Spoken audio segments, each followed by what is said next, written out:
Okay, hey everybody. Doing another test here for an experimental car run vlog. I have the phone in a different place. Don't know how secure it is here, so I'm kind of giving it the test drive, and I don't know, we'll see if it's more secure than the one on my dash. I still, you know, it's been less than 24 hours since I did my first car vlog, so I have no idea how this is really going to work out yet. But I still want to play around with it because I really like the idea and the concept. Gosh, I can't see shit.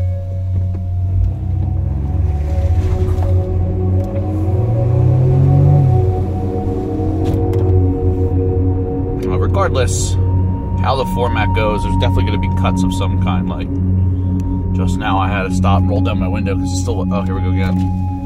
It still hasn't cleared up enough for me to see what the fuck is going on, like around like corner blind spot kind of conditions. That's actually a lot better now.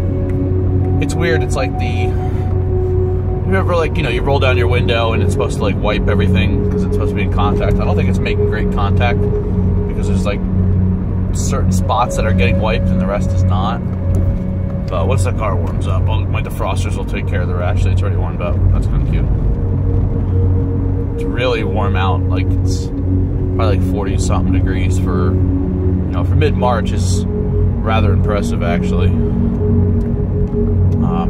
Morning format, well, I don't know if I really have a morning format yet. Right now, I'm just half awake. Well, I'm more than half awake. I'm driving in. Finally stopped getting lazy, and, you know, after my shower this morning, I shaved my head, got everything cleaned up, and there's a bright sun.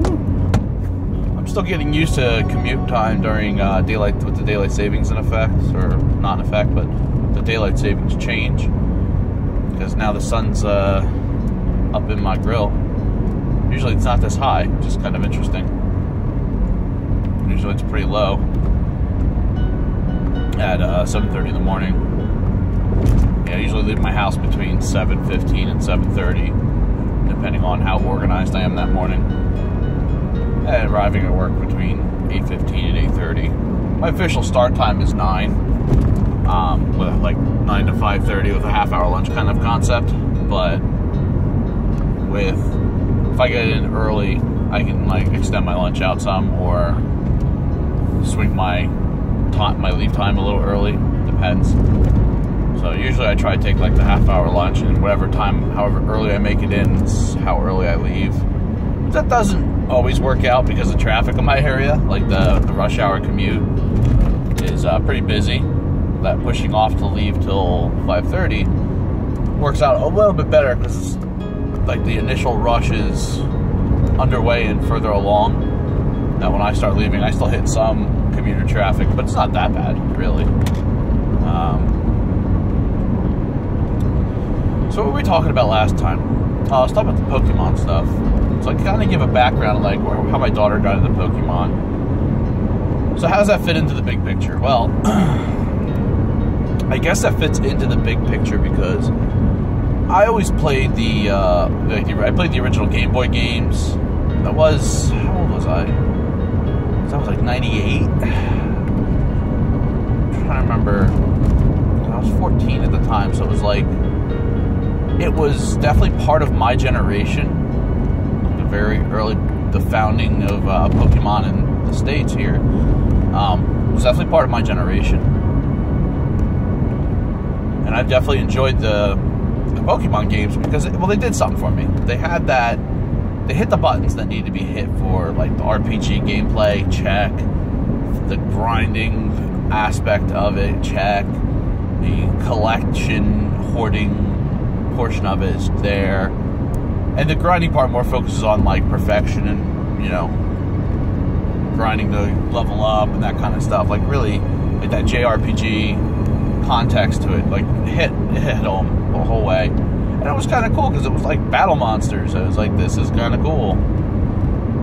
But yeah, that's, I don't know, it's hard to explain, but I got into the Game Boy games, the original Game Boy games. And then that was it for a while. Like I never really got further involved in Pokemon because, you know, I was 14. I had to be around 14 when, I was about 14 when that came out. So then at that point I was at the age where things were taking more precedence, like girls. where certain things fell to the wayside. But I was always a video gamer at the time, so there was other games I was playing and shit. But so let's stay focused on Pokemon this time around.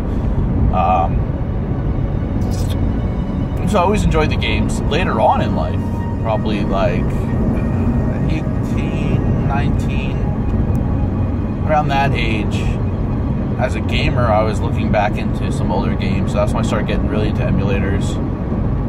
Playing some of the classic games from my childhood was definitely something I loved doing. And then I came across the Pokemon games and realized, holy shit, there's a ton of Pokemon games since I last played. So I had to kind of like figure out what I was going to do. I'm not one of the people to just download ROMs and play them, so I felt obligated to buy games. And then I had a bit of a debate as to if I want to play these Pokemon games emulated or on the real legit thing. And what ended up happening was I ended up buying the games, like the legit games, and just storing them away. Just because I wanted to buy the legit games. I couldn't buy all of them because there was some stuff that was like import and translate only. I was a little sad about those. I ended up playing a few of those, but not as much as legitimate games. It just didn't feel right playing a game I didn't own. I don't know what the legality is there, so it didn't feel right. So I was like, I don't want to do that. Anyway, fast forward to present day. Now, I've seen the Pokemon trading card game. The only really trading card game I enjoyed playing was Magic, just because I felt it was so diverse and it wasn't focused on children. As a young adult, early teen, that's a little bit earlier than Pokemon, actually. I think I touched Magic. But, let's keep focused here. I always felt it was something that wasn't like, oh, that's a kiddie game. You know, I'm a child playing a child's game. I always felt like it was an adult game because there was plenty of older nerds when I did play it, like my local encounter. But that was, I never really played like that much Magic then. I literally carried around a deck of cards that a buddy gave me. And then every time, oh god, this is really going to sound nerdy. So, every time we go to play Warhammer at my local encounter, while we're waiting for tables to open up, we always used to just occupy ourselves browsing, looking at stuff, and he's like, hey, let's play Magic. And I was like, hey, that's something to keep me busy, okay. And I liked it. I thought it was kind of cool. I didn't grasp it right away, but he gave me like this like mono green deck. I was like, here, go play. Just play the game. Okay. So every visit, he let me keep those cards.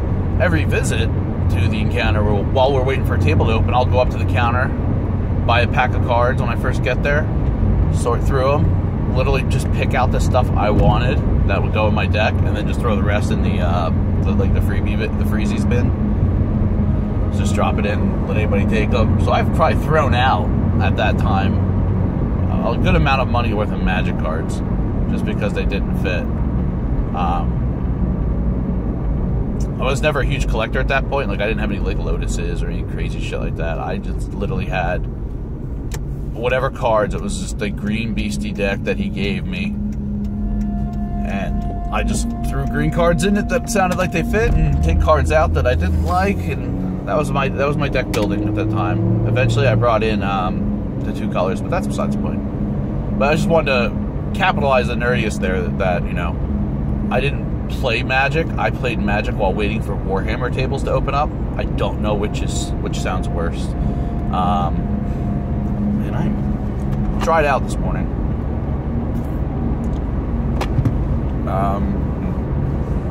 So Pokemans. Oh, the Pokemon.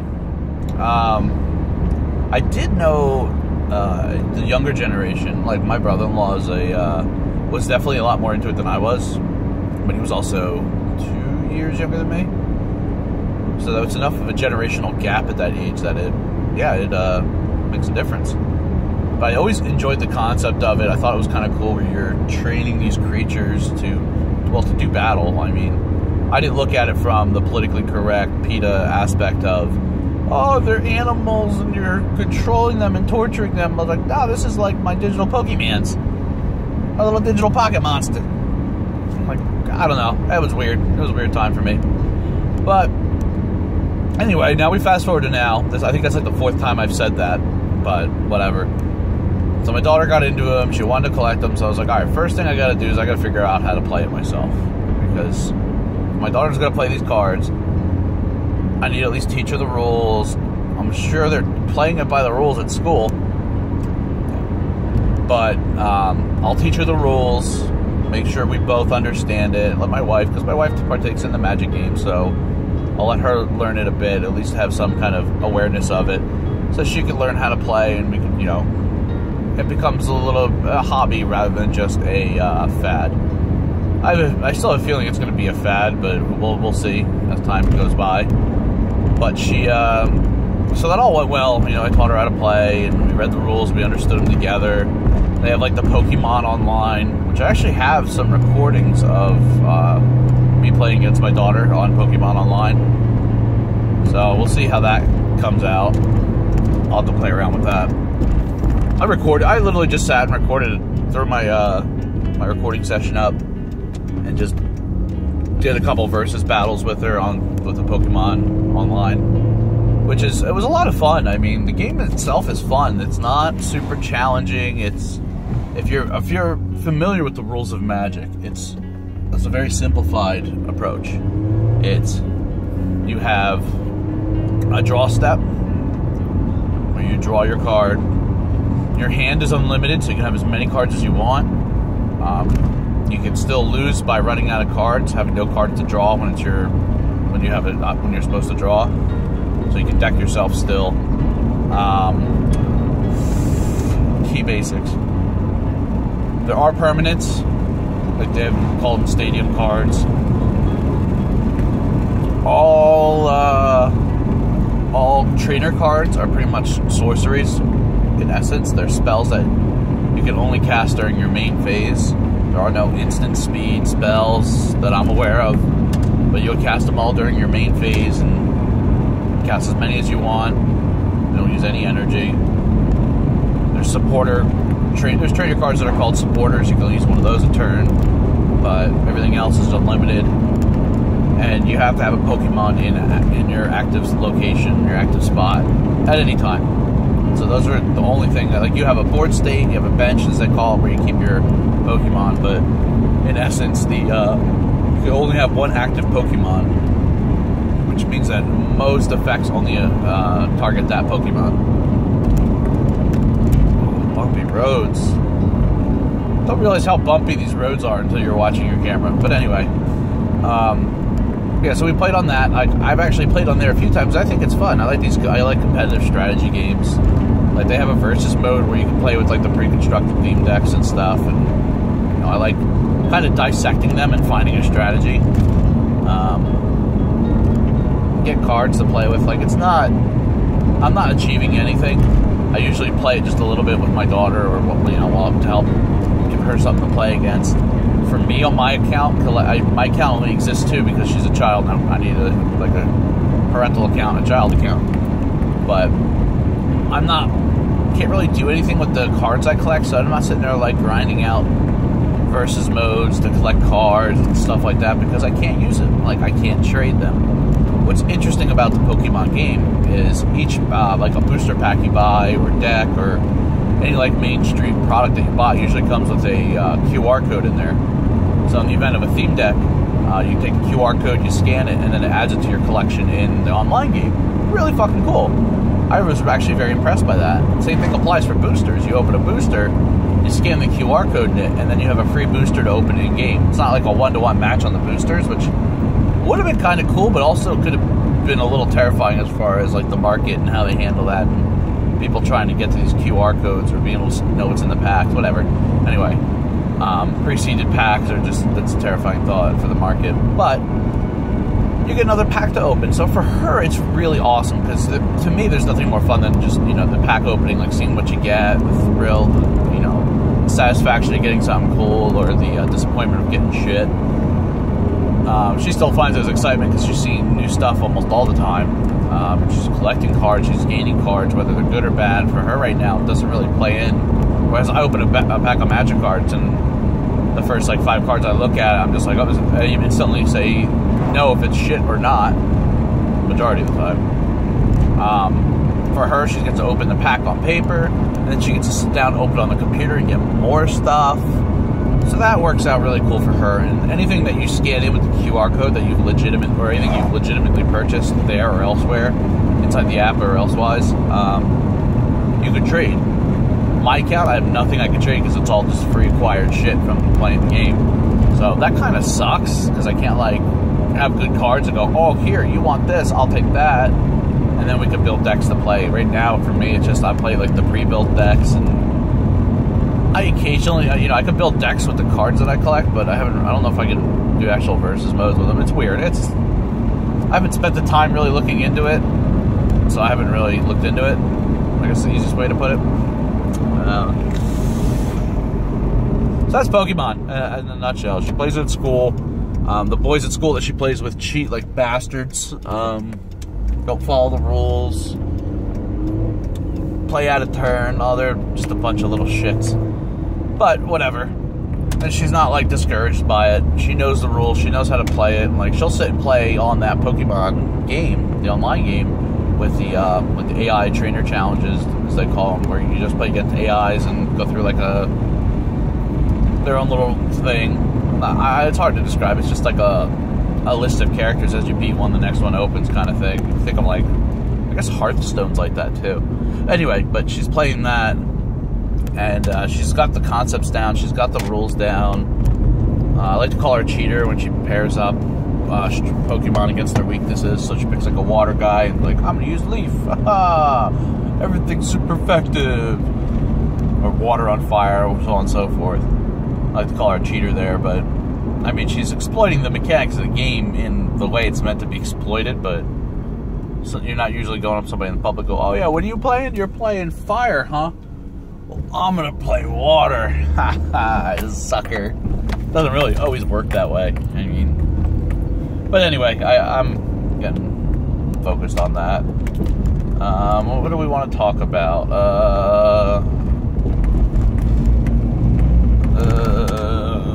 Jesus. I was trying to think now. I didn't play XCOM last night. My wife and I went on a YouTube binge. So, she's, how do I put this? So, Shane Dawson, right? Very eccentric. Holy shit. Very entertaining. The first time I saw Shane Dawson was on the Fine Brothers, some of their, like, reaction videos and, like, their Don't Laugh challenges and things like that. And Shane Dawson was a fucking asshole. Like, couldn't stand the personality that was being portrayed there. Had no interest in watching anything Shane Dawson. And then, what the hell did we stumble across? We were watching some shit, and it was like, at that point, we were already in, like, related video hell, where we were already, like, 7 layers into related videos, and we're completely off topic, or whatever the hell we were watching originally. Which I think was like a Watch Mojo or something like that. But we came across one of the channels I came across in the related videos, Shane Dawson reacting to people's first YouTube videos. What caught my eye on that was Jacksepticeye, which I'm a big fan of Jackie Boy. He's funny, he's very lighthearted. He definitely makes you feel good watching him do his videos and being so positive. Well, he still radiates like positive feelings even when he's swearing and angry at something. But I'm a big fan of Jacksepticeye because he's not. I don't know. I can't really put it into words, but it's something that I enjoy doing. It makes me feel better in general seeing him play his games. His positive message that he gives. If there's kids watching, and that kind of a positive message is a very powerful thing.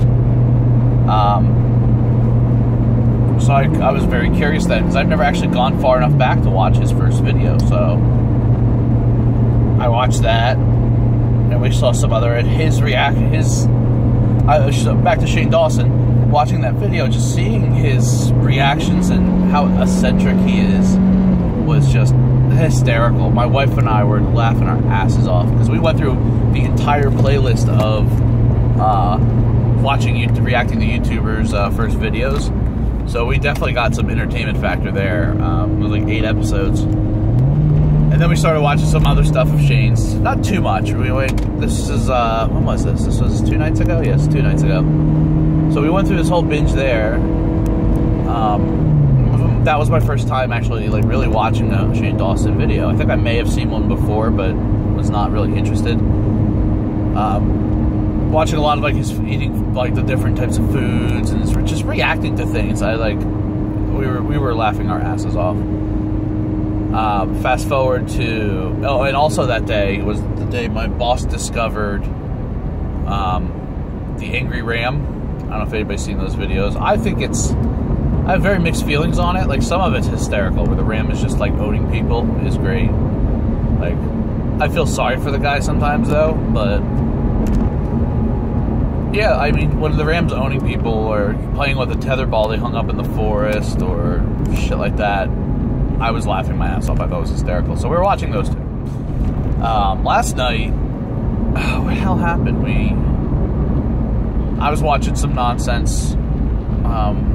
But after we put the kids to bed, I sat down, had myself some coffee and a vape, and was just kind of browsing through stuff while I was editing my XCOM videos, which I didn't play, and I'm explaining why.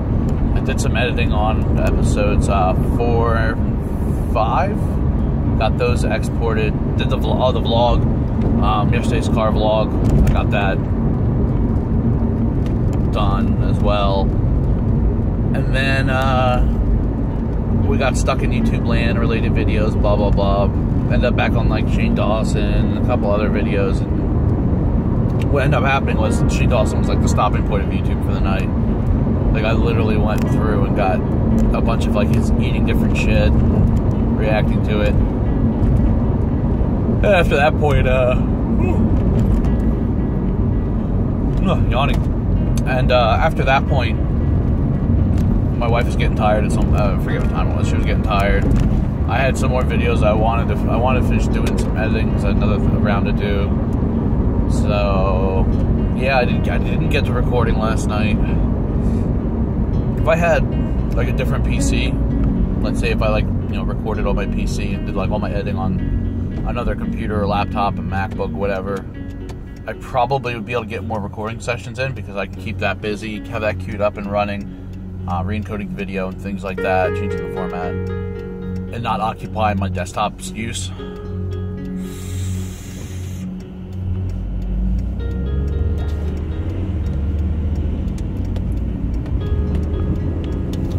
Yeah, just rambling on. Oh, so bright.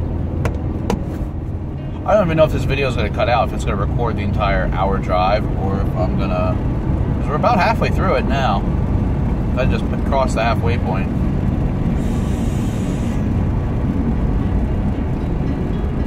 Usually vape a lot in the morning, because I don't vape in the house the first thing in the morning, because I'm usually running around, and the kids are up at that point, so I don't really have the time to sit in my office and vape.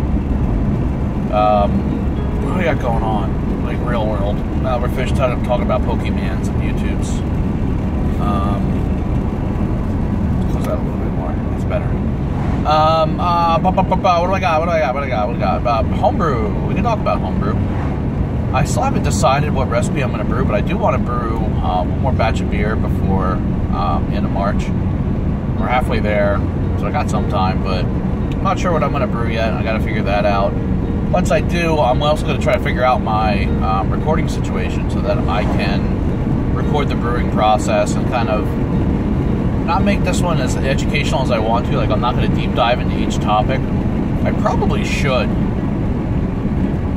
Maybe what I can do is I gotta figure it out. So we can talk about, like, the different processes. Maybe what would be cool is if I do a brew session, and then after the brew session, like, record as much of it as I can, get as much detailed footage as I can, and then do, like, kind of like a couple whiteboard sessions right after.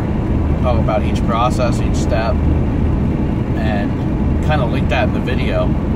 So here's what I'm thinking, like, I have a camera watching me do the recording, and then when I get to, like, water preparation, like, alright, I'm gonna prepare my water, and I'll just buzz through it typically, just put, like, one of those annotation boxes up, like, click here to see more details to the math behind the water processing, and then jump to a whiteboard session where I'm like writing down like my water profile, my target water profile for the style, where my recipe is going to affect it, and what differences I need to make up for ahead of time to kind of show how to do all that kind of shit. Going into like details of like the mash process, which is where you're getting your sugars out of the grain. Kind of talk about how the sugar extraction and conversion, the sugar conversion works, and then how you're extracting that. Things like that I think would be actually kind of cool, because it'll be a core video that's probably at most like a half hour long, just because all the long sessions, the long parts that make brew day a long day are usually idle points for the most part. An hour here where I'm waiting for this to complete, an hour here where I'm waiting for that to complete, an hour long boil where I'm literally just stirring it. I could probably show a minute of footage of it going up to a boil, minute of footage of me putting hops in and then chilling it, draining it, like that whole, I guess we'll say an hour and a half process of the boil, chill, and such. I could probably get within like 5 minutes, because there's only a few like important parts. So that's something worth looking at. Definitely do that. Definitely need help from my wife though, because I'm not gonna be able to man a camera and brew, because that'll just be a fucking nightmare. What else do we have going on in the real world? Daughter's birthday's this weekend. Her little birthday party. She's going for her first communion as well, so we're doing a small birthday party, so we don't have to do 2 big parties. So we're doing like close family and friends. Like, actually, I think it's just going to be family. The more that I think about it, it won't be really a lot of friends there. Like, yeah, just like immediate family will be there really for the birthday party. My youngest daughter's being baptized, so we're getting that taken care of. Like, there's a lot going on. It's just going to be a really busy month for me. April too, I think. My wife said one of the things that we do amongst the friends is we have like a brew day where we'll all meet up at someone's house and brew a batch of beer, whatever batch they're brewing, kind of be assistant brewers kind of thing. And usually we do it once a month. It's our guys' day. The girls have like their girls' night. We do a guys' day. But we do it once a month. We travel around, blah, blah, blah. And I know April's pretty much off the record. Like, there's no open weekends for us to do it. So I'm feeling that April's going to be a busy day for me. I've been playing City Skylines again. I don't know what I want to do there, if I actually want to record a series. I'm very on the fence. Like, I love the shit out of that game, but we're not quite...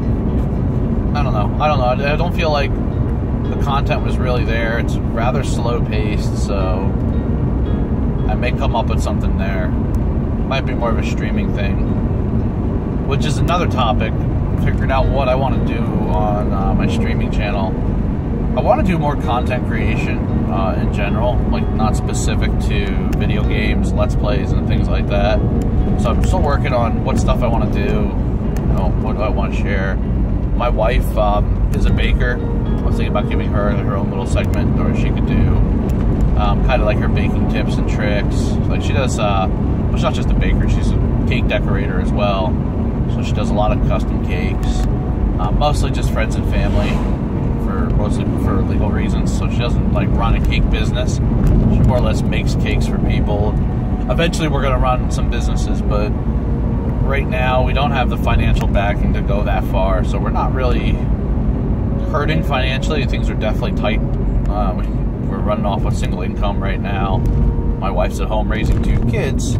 The extra money would be great, but it's also going to take some money to get going, so we're not really gung-ho into that yet. Definitely within the next few years. I should have went.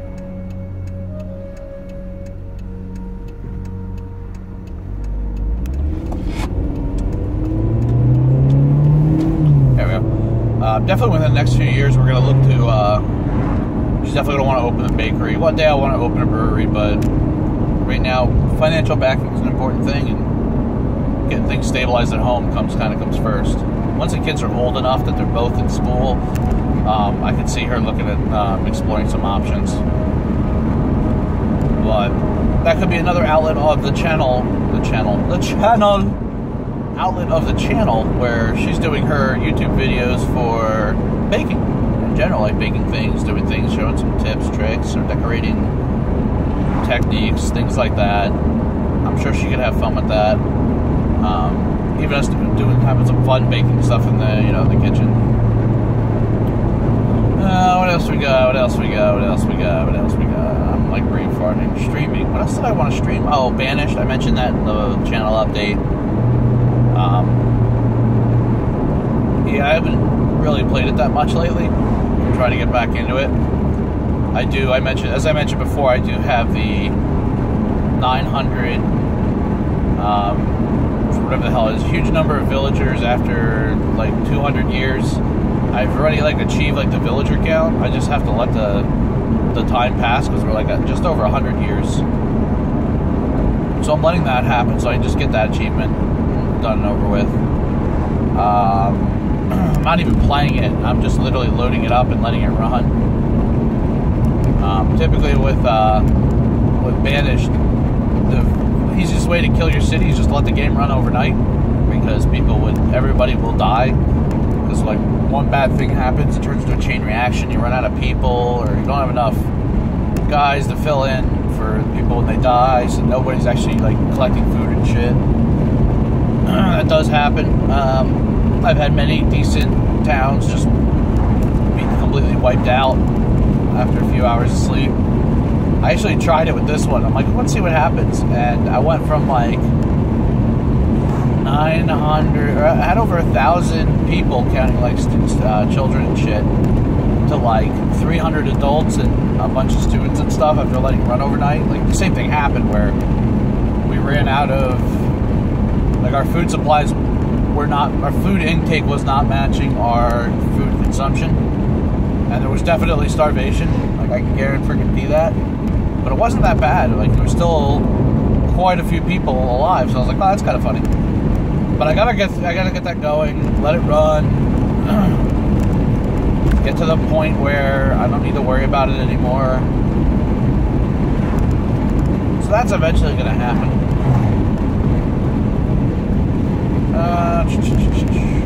Yeah, once I have that achievement done and I figure out my internet situation, I'll be streaming the next set, which is going to be the next achievement, which is the whole reaching a certain population with no schools.